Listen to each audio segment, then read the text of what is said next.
Hello students, welcome back to our channel account सीखो। आप सबका स्वागत है हमारे चैनल अकाउंट सीखो में। हमने मैनेजमेंट अकाउंटिंग की क्लासेस स्टार्ट की हैं। पूरा कोर्स कवर करेंगे, आपको सारी वीडियोस टाइमली अवेलेबल होंगी। कोशिश करेंगे जल्दी से जल्दी सारी वीडियोस कवर करें, कोशिश करेंगे जल्दी से जल्दी सारे चैप्टर्स कवर करें, जिससे कि आपकी प्रिपरेशन टाइम पे हो और आपको इसका फायदा हो। हम ऑलरेडी यानी nature and scope of management accounting कर चुके हैं।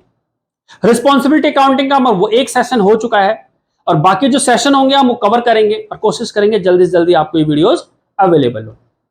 सो बिना टाइम खराब किए, बिना टाइम गंवाए, हम कोशिश करते हैं कि आज का जो सेशन है उसे फ्रूटफुल बनाए आपके लिए और इंटरेस्टिंग बनाए। सो स्टार्ट करते हैं आज का सेशन रिस्पॉन्सिबिलिटी अकाउंटिंग का। हमने कहा टाइप्स ऑफ रिस्पॉन्सिबिलिटी सेंटर्स। हमने लास्ट सेशन में सीखा था कि हमारे पास कौन कौन से प्रॉफिट सेंटर्स होते हैं, कॉस्ट सेंटर्स होते हैं, रिवेन्यू सेंटर्स होते हैं, इन्वेस्टमेंट सेंटर्स होते हैं। तो चार तरह के हमारे पास क्या होंगे, सेंटर्स होंगे, रिस्पॉन्सिबिलिटी सेंटर्स होंगे। तो वो कहता है कि रिस्पॉन्सिबिलिटी सेंटर्स हमारे चार तरह के होंगे, cost centre, revenue centre, profit centre, investment centre. Cost centre क्या करेगा, कॉस्ट ही कॉस्ट देगा, डिपार्टमेंट को क्या देगा, कॉस्ट देगा। रिवेन्यू सेंटर क्या देगा, सिर्फ रिवेन्यू देगा। कॉस्ट और रिवेन्यू जहां मिलेगी उसे हम क्या कहेंगे, कॉस्ट प्लस रिवेन्यू जहां मिलेगी हम उसे कहेंगे प्रॉफिट सेंटर। इन्वेस्टमेंट सेंटर क्या देगा, जहां आपको प्रॉफिट मिलेगा प्लस इन्वेस्टमेंट की अपॉर्चुनिटी मिलेगी, उसे हम क्या नाम देंगे, इन्वेस्टमेंट सेंटर।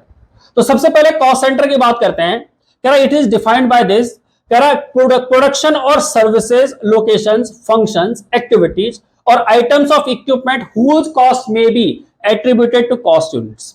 क्लियर बात, समझ में आएगी। जितने भी खर्चे हो रहे हैं, चाहे फंक्शंस की बात करें, एक्टिविटी की बात करें, चाहे इक्विपमेंट की कॉस्ट की बात करें, उस जहां पर खर्चा गिर रहा है उसे हम क्या नाम दे रहे हैं, कॉस्ट सेंटर।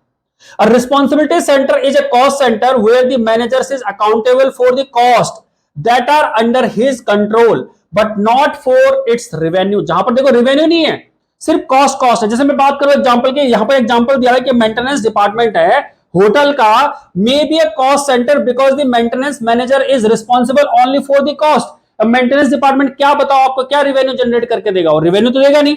पर क्या एक चीज बताओ कि रेवेन्यू जहां जनरेट हो रही होगी, जहां पर होटल में अच्छी सी फैसिलिटी मिल रही है, टाइमली आपको लाइट मिल रही है, टाइमली आपको सारी चीजें मिल रही हैं, वो किसकी वजह से मिल रही है, क्योंकि मेंटेनेंस डिपार्टमेंट अपना काम अच्छे से कर रहा है। तो एक होटल में एक कस्टमर आता है, वो आपको पे कर रहा है, दैट मींस वो रेवेन्यू जनरेट करके दे रहा है। वो किसकी वजह से दे रहा है, ये इनडायरेक्टली उसकी हेल्प कर रहा है। मान लीजिए अगर लाइट ना हो, मान लीजिए अगर उसने अच्छे से मेंटेन ना कर रखा हो, अगर उसने अच्छे से सफाई ना रखी हो, तो क्या पॉसिबल है कि आपका कस्टमर टिकेगा, नहीं टिकेगा, वो भाग जाएगा। तो दैट सिंपली मींस, तो वो ये कहना चाह रहा है कि ये क्या है, जो कॉस्ट सेंटर है वो सिर्फ और सिर्फ कॉस्ट इनकर कर रहा है, वो आपको रेवेन्यू जनरेट करके नहीं दे रहा है, बट उसके बिना रेवेन्यू जनरेट नहीं होगी।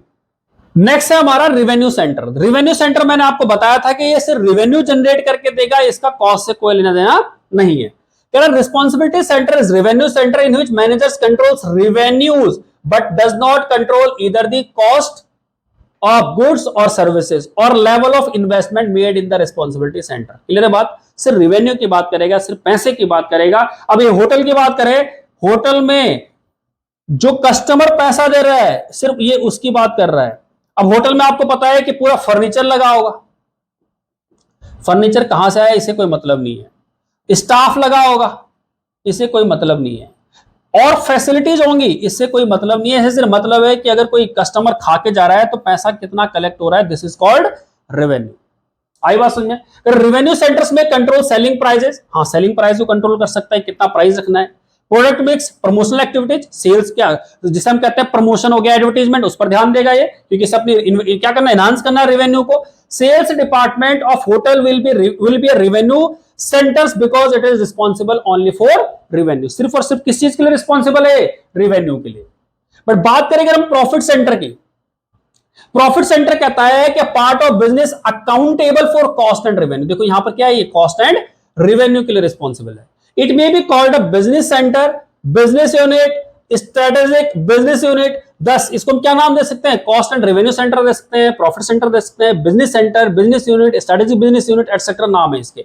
दस responsibility centre is a profit centre where the manager is accountable for sales as well as cost. देखो कॉस्ट और सेल्स दोनों के लिए क्या है, रिस्पॉन्सिबल है। उसी को हम क्या नाम दे रहे हैं, प्रॉफिट सेंटर। प्रॉफिट कैसे निकालते हैं, प्रॉफिट निकालते हैं हम रेवेन्यू माइनस कॉस्ट।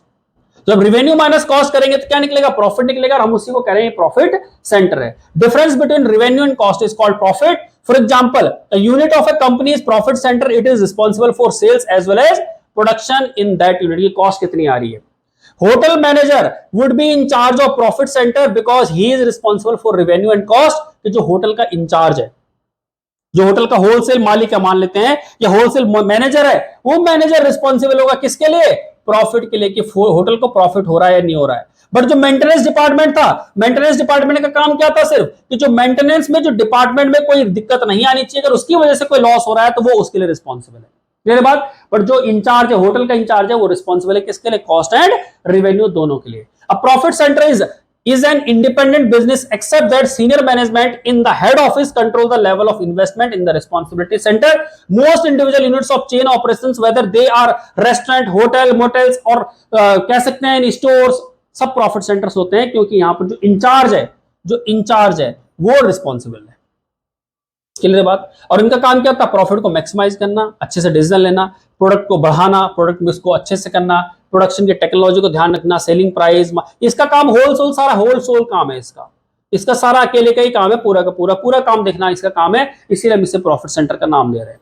अब आता है इन्वेस्टमेंट सेंटर, चौथा हमारा इन्वेस्टमेंट सेंटर है। क्या इन्वेस्टमेंट सेंटर का काम क्या है, इन्वेस्टमेंट करना। और इन्वेस्टमेंट करना एग्जांपल के तौर पर समझते हैं, मान लो हमने ए इन्वेस्टमेंट की और बी इन्वेस्टमेंट की। ए ने जो हमें प्रॉफिट अर्न करके दिया वो मान लो 2 लाख दिया, और इसने हमें कितना दिया, 1 लाख दिया। हम कहेंगे कि ए जो है वो अच्छा परफॉर्मर है, ये बेस्ट परफॉर्मर है। क्या है ये, बेस्ट परफॉर्मर। हमने इसे अवार्ड दे दिया। बी गुस्सा हो गया। जब बी गुस्सा हो गया कि बी कह रहा है कि मैंने अच्छा परफॉर्म किया, हाउ यू कैन से कि ए ने अच्छा परफॉर्म किया है। हमने कहा दिख रहा है ए ने कितना 2 लाख रुपए कमाया, आपने 1 लाख कमा के दिया है। तो ए ने अच्छा परफॉर्म किया, बी ने अच्छा परफॉर्म नहीं किया है। ए कह रहा है, बी कह रहा है नहीं, आपने इसे 4 लाख रुपए दिए थे और इसने कितना परफॉर्म किया, 4 लाख में 2 लाख रुपए कमा के दिया। इट मींस इसने 50% कंट्रीब्यूट करके दिया है।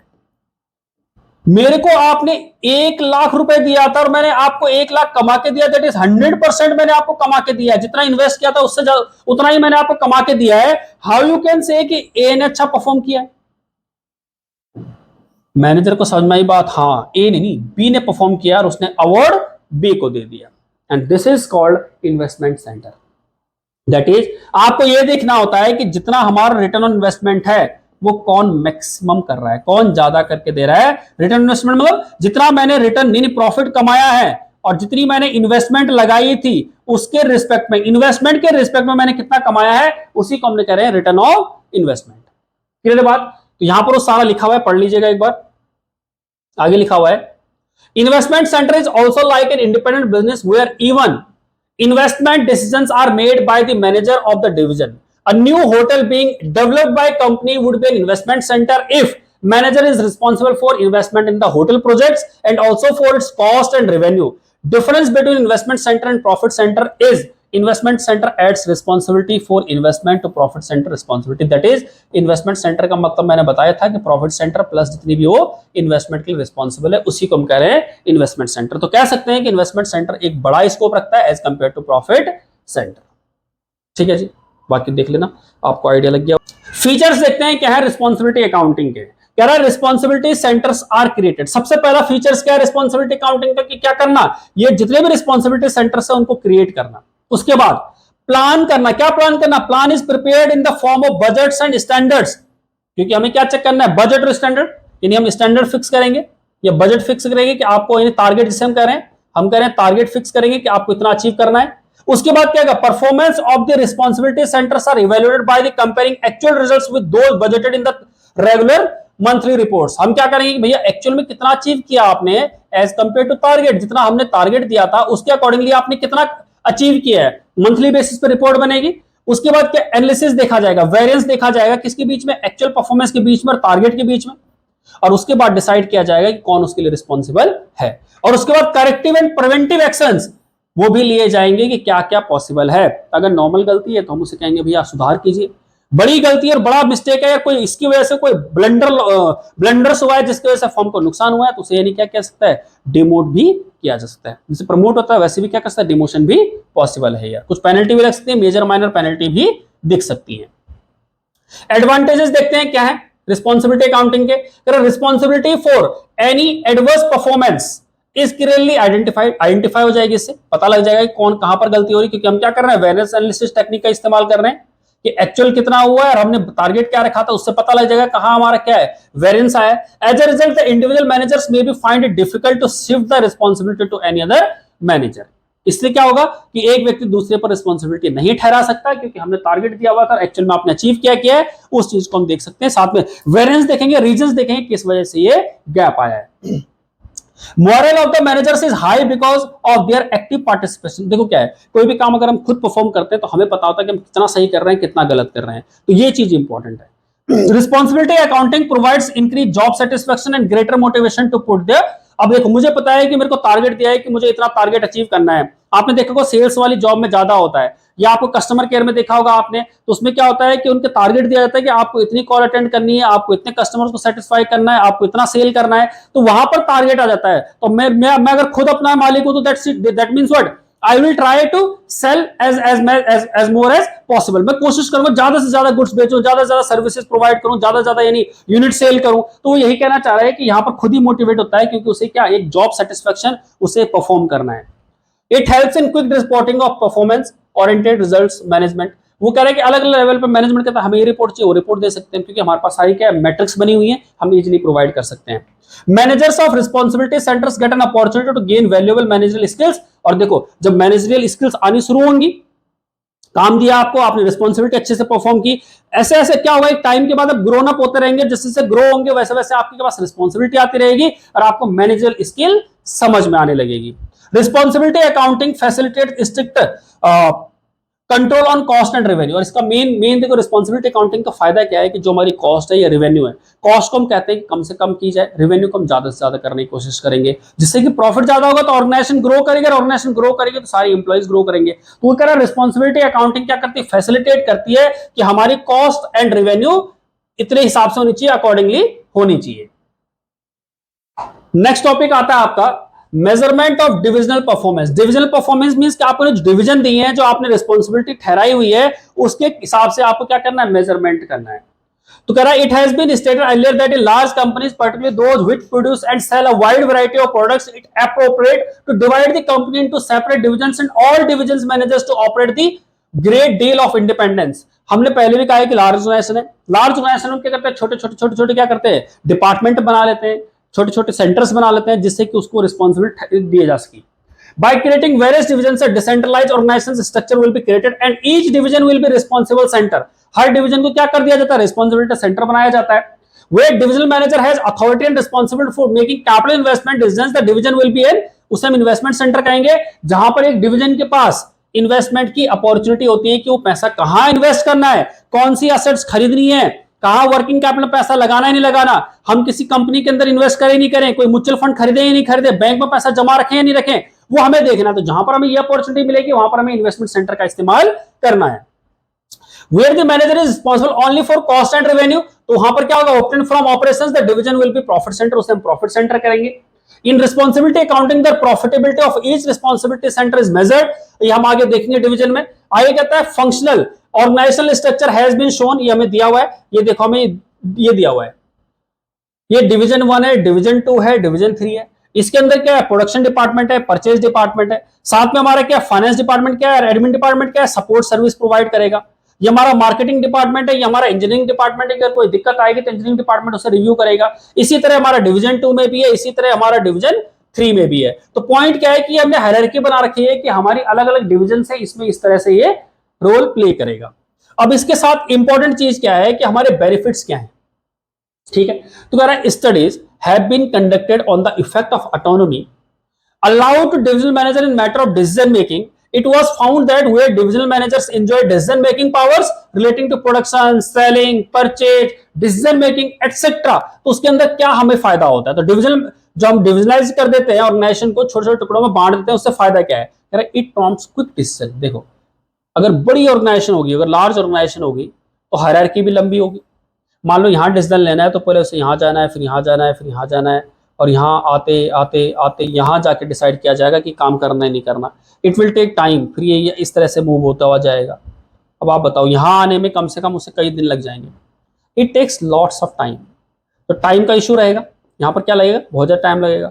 बट मान लो अगर हमने डिवाइड कर दिया है, डिवीजन को अलग अलग बांट दिया, तो ये डिवाइड क्या कर सकता है, डायरेक्ट पूछ सकता है कि भाई मुझे करना ही नहीं करना, क्या करना है। तो करेक्ट प्रॉम्प्ट डिसीजन लिए जाते हैं ड्यू टू हायरार्की टूट जाती है, हायरार्की क्या हो जाती है, कम हो जाती है। साथ में avoids red tape and delays. अब रेड टेप क्या होता है, रेड टेप का मतलब होता है अननेसेसरी कंप्लायंसेस, अननेसेसरी कंप्लायंसेस। जैसे यहां पर हमने कहा एक अथॉरिटी को फॉलो करना पड़ेगा, पूरा चेन को फॉलो करना पड़ेगा, यहां इतना फॉलो करने की जरूरत नहीं पड़ी। कुछ रूल्स एंड रेगुलेशंस भी होते हैं, कुछ गवर्नमेंट कंप्लायंसेस भी होते हैं जो रेड टेप के अंदर आते हैं, तो हम उसे क्या करना चाहते हैं, अवॉइड करना चाहते हैं। हमको कंप्लायंस को अवॉइड करने का मतलब नहीं कि स्टैट्यूटरी कंप्लायंस अवॉइड कर दे, नहीं। जहां पर हमें लगता है कि हम इनको स्किप करके अपना काम कर सकते हैं without avoiding the statutory compliance. और साथ में डिले को भी हम डिले, अब यहाँ पर डिले तो रहता है, यहाँ से यहाँ तक जाने में कितना टाइम लगेगा, फिर वापस आने में कितना टाइम लगेगा, तो वही करें कि डिले को हम अवॉइड कर सकते हैं। तो ये हमारा डिपार्टमेंटलाइजेशन, या हम ये कह सकते हैं कि हमारा रिस्पॉन्सिबिलिटी सेंटर की वजह से फायदा हुआ है। आगे कहता है divisionalise structure motivates divisional manager to perform better. Obviously बात है, यहाँ पर बैठा हुआ कोई व्यक्ति और यहाँ बैठा हुआ है, ये परफॉर्म करेगा, उसके बाद इसको फायदा, इसको फायदा, इसको फायदा, इसको फायदा, सबको फायदा मिलेगा। ये खराब परफॉर्म करेगा तो सबको नुकसान होगा। बट अगर इंडिविजुअली है तो डायरेक्टली रिस्पॉन्सिबल है, तो ये क्या करेगा, अच्छा परफॉर्म करेगा तो इसको डायरेक्टली रिकॉग्निशन मिलेगा। It also helps to improve their job satisfaction and self fulfilment. It means कई बार होता है ना कि हम कहते हैं कि भाई ये मेरी वजह से हुआ है, ये मेरी गलती से हुआ है, तो मैं इसको अपनी जिम्मेदारी समझता हूं, मैं लेता हूं कि ये it is just because of me. But मान के चलो किसी और की जिम्मेदारी अगर मेरे पे थोपी जाती है, तो देन मेरे को बुरा लगता है, आई फील बैड कि यार ये ऐसा हो क्यों रहा है, दैट इज इंपॉर्टेंट। तो वो ये कहना चाह रहा है यहाँ पे कि यहाँ पर जॉब सेटिस्फेक्शन मिलता है कि अगर मैं अच्छा करूंगा तो मेरे को अवार्ड मिलेगा, अगर मैं खराब करूंगा तो मेरे को उसका भुगतान करना होगा। It makes the top management free from detailed involvement in day to day operations and enable them to devote themselves to important policy matters. Policy बना सकते हो, ठीक है। अब इसका कुछ नुकसान भी है, कह रहा है कि divisionals has also certain demerits. Demerits क्या है, वेरियस डिविजन्स में compete with each other and in that divisional managers may try to increase their own profits at the expense of other division। जैसे भी हमने कहा था कि परचेज डिपार्टमेंट है, हमने कहा प्रोडक्शन डिपार्टमेंट है, हमने कहा सेल्स डिपार्टमेंट है, ये इसका बहाना लगाएगा, इसका बहाना लगाएगा, ये इसे नीचा दिखाने की कोशिश करेगा, ये इसे नीचा दिखाने की कोशिश करेगा, इसी तरह चलता रहेगा। एक कोई ना कोई फायदा ले जाएगा और दूसरे डिवीजन को क्या कहीं ना कहीं नुकसान पहुंचा। The biggest problem faced by divisional structure is that there may be lack of coordination and cooperation। तो हम ऑलरेडी सीख ही चुके हैं कि कोऑर्डिनेशन कॉपरेशन बीच में होगा ही नहीं, जिसकी वजह से एक को कहीं ना कहीं सफर करना पड़ेगा। This results in lack of harmony in achieving overall goals of the business. Business का जो ओवरऑल गोल्स है वो अचीव नहीं हो पाएगा। अब हमारे मेजरमेंट के टूल्स क्या है, सबसे पहले वेरिएंस एनालिसिस। वेरिएंस एनालिसिस हम ऑलरेडी पढ़ चुके हैं कि हमने कहा हमने एक टारगेट फिक्स कर लिया है, टारगेट को हम कंपेयर करेंगे किसके साथ, एक्चुअल के साथ। और जब टारगेट को एक्चुअल के साथ कंपेयर करेंगे तो मैंने कहा हमारा 100 मान लीजिए हमारा 100 टन का टारगेट था, हमने 90 टन ही प्रोड्यूस किया है। इट मींस यहाँ पर 10 टन का क्या हुआ, कम प्रोड्यूस हुआ है। तो उसके पीछे रीजन देखेंगे किस वजह से हमारा ये कम हुआ है। तो उसके बाद हम रिस्पॉन्सिबिलिटी फिक्स कर सकते हैं कि किसकी वजह से हमारा टारगेट अचीव नहीं हुआ है। प्रॉफिट की बात करें तो प्रॉफिट सेंटर में आपको पता ही है कि यहाँ पर हमारा रेवेन्यू एंड कॉस्ट दोनों को कंसिडर किया जाता है, और दोनों यहां पर क्या होंगे, दोनों सेंटर्स को देखा जाएगा कि कौन सेंटर किसके लिए रिस्पॉन्सिबल है। कहता है एब्सोल्यूट अमाउंट। अब एक चीज इंपॉर्टेंट है, एक चीज जरूर देखना कि एब्सोल्यूट अमाउंट देखना गलत होगा। जैसे एग्जांपल लिया था हमने कि एक ने 2 लाख रुपए कमाए, एक ने 1 लाख रुपए कमाए। अगर हम बात करें 2 लाख ज्यादा कमा रहा है तो इसको क्या होना चाहिए, अवार्ड मिलना चाहिए, इसको नहीं मिलना चाहिए। बट अगर परसेंटेज टर्म में देखें तो इसने 50% कमा के दिया था और इसने 100% कमा के दिया था। तो कह रहा है एब्सोल्यूट टर्म में डिसाइड ना करें, आपको यह भी देखना होगा कि वो एक्चुअल में परसेंटेज के टर्म्स में कितना है। This is not considered to be very reliable measure, क्योंकि आप परफॉर्मेंस में देखोगे तो सही नहीं होगा। Because the cost charge for computing profit में include direct divisional cost plus apportionment cost also. इसीलिए नेक्स्ट करता है रिटर्न इन्वेस्टमेंट, आरओआई। आप समझिए रिटर्न इन्वेस्टमेंट की जितना हमने यानी रिटर्न कमाया ऑन इन्वेस्टमेंट, ये एग्जांपल दिया उन्होंने, 2 लाख रुपए एक ने लगाए, 1 लाख एक ने लगाए। एक ने 2 लाख पे कितना प्रॉफिट कमाया मान लेते हैं, एक ने 2 लाख कमाए, एक ने 1 लाख रुपए कमाए। तो हम कह रहे हैं कि भैया इसने तो अच्छा परफॉर्म किया है। बट अगर हम परसेंटेज की बात करें, यहाँ पर हम परसेंटेज निकालते हैं तो यहाँ पर ये 20% कमा रहा है, ये 25% कमा रहा है। तो जिसने 1 लाख रुपए कमा के दिए हैं दैट मीन्स वो ज्यादा अच्छा परफॉर्म कर रहा है, क्योंकि उसे इन्वेस्टमेंट 4 लाख की मिली थी, इसे इन्वेस्टमेंट 10 लाख की मिली है। तो आपको ये देखना है कि परसेंटेज टर्म में किसको ज्यादा फायदा मिल रहा है, ठीक है। एडवांटेजेस हैं, आरओआई कह रहा है कि वाइडली एक्सेप्टेड है क्योंकि ये मेजर करता है परफॉर्मेंस को एक्चुअल टर्म्स में। साथ में कहता है आरओई जो है relatively measure not in absolute measures, percentage के टर्म्स में डिफाइन होता है, इसलिए आरओई कह रहा है easy to understand and interpret है। आरओई कह रहा है कि can motivate divisional managers to improve their performance by optimising utilisation of capital investment in the division, क्योंकि वो कह रहा है कि मैं 25% कमा के दे रहा हूं, इट मींस वो अच्छे से कैपिटल को इस्तेमाल कर रहा है, कैपिटल को अच्छा यूज कर रहा है, जो इन्वेस्टमेंट है उसको अच्छे से इस्तेमाल कर रहा है। लिमिटेशंस की बात करें, it is not always possible to accurately determine the amount of divisional investment. हर बार ये चेक करना बहुत डिफिकल्ट होता है कि जो डिविजनल इन्वेस्टमेंट है वो सही है या नहीं है। जैसे मैंने कहा वर्किंग कैपिटल, मैंने कहा 10 लाख रुपए चाहिए, हमने 10 लाख रुपए दे दिए, बाद में पता लगा कि नहीं हमने गलत डिसीजन लिया, हमें 8 लाख से भी काम चल सकता था, तो ये चीज थोड़ी डिटरमाइन करना मुश्किल है। There may be problem of valuation of assets assigned to the investment centre and divisions. There are different methods to valuation, जैसे वैल्यूएशन हम करते हैं असेट्स की, बुक वैल्यू पर होना चाहिए, ओरिजिनल कॉस्ट पर होना चाहिए, रिप्लेसमेंट कॉस्ट पर होना चाहिए, तो हमें असेट्स की वैल्यू डिटरमाइन करने में भी डिफिकल्टी आती है, इसलिए हमारा जो नेट रिजल्ट आएगा वो गलत आ सकता है। Which of these valuation is taken for calculating ROI, जब आरओआई निकालेंगे तो उस समय हम इसका इस्तेमाल करेंगे। कौन सा मेथड कर रहे हैं, हो सकता है ओरिजिनल कॉस्ट से हमारा रिटर्न ज्यादा आ रहा हो, रिप्लेसमेंट कॉस्ट से कम आ रहा हो सकता है बुक वैल्यू से कम आ रहा हो, तो ये थोड़ा डिफिकल्ट है, ये जजमेंटल है, इसलिए हम इसे कह सकते हैं कहीं ना कहीं इसमें ये कमी भी है। आगे कहता है देयर में ऑल्सो भी practical difficulty in calculating divisional profit. Divisional profit को प्रैक्टिकली बताना कि यार आपने गलत किया, आपने कमा के दिया, बहुत मुश्किल है। Various concepts of profits to be considered में भी profit before interest and tax, कुछ कहते हैं हमें profit before interest and tax को कंसिडर करना चाहिए, कोई कहता है मैं आफ्टर लेना चाहिए इंटरेस्ट एंड टैक्स को, कोई कहता है मैं डेप्रिसिएशन को चार्ज करने के बाद लेना चाहिए, कोई कहता है मैं सिर्फ मार्जिनल कॉस्टिंग पर डिसीजन लेना चाहिए। तो बहुत सारे डिसीजन मेकर्स हैं, इसलिए वो कहता है अपना अपना अंदाजा हर कोई अपने अपने तरीके से लगाता है, इसलिए डिफिकल्ट है इसे समझाना। लास्ट आता है रेजिडुअल इनकम। रेजिडुअल इनकम का मीनिंग ये है कि मैंने कोई असेट्स खरीदी, मान लेते हैं ईवीए भी कहते हैं, असेट्स खरीदी मैंने 10 लाख रुपए की और उसको यूज करने के बाद 9 लाख रुपए खत्म हो जाते हैं, लास्ट में जब लाइफ खत्म होती है 1 लाख की बिक जाती है, इसे हम रेजिडुअल इनकम भी कहते हैं, रेजिडुअल वैल्यू भी कहते हैं। तो जनरली क्या करता है, रेजिडुअल इनकम कैसे निकाल जाती है कि डिविजनल प्रॉफिट कितना है, कि डिवीजन ने कितना प्रॉफिट कमा के दिया है, और माइनस करते हैं हम उसमें कि डिवीजन की इन्वेस्टमेंट कितनी है और रेट ऑफ रिटर्न कितना है या रेट ऑफ चार्ज कितना है। हमने कमा के दिया मान लो 100 रुपए और इन्वेस्टमेंट हमें कमा के दे रही है 80 रुपए, दैट मींस हमने 20 रुपए एक्स्ट्रा कमाया है, तो हम कह सकते हैं कि हमने अच्छा परफॉर्म किया है। ठीक है, एग्जांपल भी दिया उसने कि डिविजनल प्रॉफिट 5 लाख रुपए, एवरेज कैपिटल इनपुट है 20 लाख रुपए और कॉस्ट ऑफ कैपिटल 10% है, तो 20 लाख का 10% कितना हुआ, 2 लाख रुपए। 2 लाख रुपए हमारी क्या गई, कॉस्ट आ गई, जबकि हमने कमाकर कितना दिया, 5 लाख रुपए दे, तो नेट नेट प्रॉफिट हमें 3 लाख का हुआ है, तो हम कह सकते हैं कि रेजिडुअल इनकम हमें बता रही है कि डिविजनल प्रॉफिट जो है अपनी कॉस्ट से ज्यादा कमा के दे रहा है। तो ये हमारा एक मेथड है रेजिडुअल इनकम क्या चीज करने का, परफॉर्मेंस को चेक करने का। क्लियर है बात। बाकी ये इसके फायदे हैं, रेजिडुअल इनकम मेथड जो है has advantage of showing division ability to earn more than the cost of capital, जितनी कॉस्ट लगाई है उससे ज्यादा कमा के दे रहा है। Divisional managers are made to realise that there is an opportunity cost of funds. Opportunity cost of fund क्या होता है कि जो मैंने लोन लिया मान लीजिए, उस लोन पर मुझे इंटरेस्ट देना पड़ेगा, अगर मैंने अपनी कैपिटल यूज की है तो कहीं ना कहीं मैं एक प्रॉफिट को लूज कर रहा हूं। तो वो ये कहना चाह रहे हैं कि जो ये अपॉर्चुनिटी कॉस्ट है, इस चीज को भी डिविजनल मैनेजर क्या करता है, रियलाइज करता है, ध्यान रखता है। ठीक है, आगे कहता है it is generally felt that R1 and EVA leads to better decision. बोला जाता है कि ROI जो हमारा है, जो ROI बेटर डिसीजन दिखाता है, बेटर रिजल्ट दिखाता है। लिमिटेशंस क्या है, it may be difficult to determine the rate of calculating the cost of capital. Cost of capital कितनी आ रही है, यही सबसे मुश्किल काम है जज करना, निकालना। कहता है most of the operational difficulties in measuring divisional performance and divisional investment faced in ROI method are also present in calculating the residual income. तो दीज आर द लिमिटेशंस। ये इंपॉर्टेंट था नहीं इतना, मेन इंपॉर्टेंट आपको समझ में आएगा कि रिस्पॉन्सिबिलिटी सेंटर्स क्या होते हैं, कितने तरह के रिस्पॉन्सिबिलिटी सेंटर्स होते हैं, किस तरह से वैल्यूएशन की जाती है, किस तरह से कैलकुलेशन की जाती है।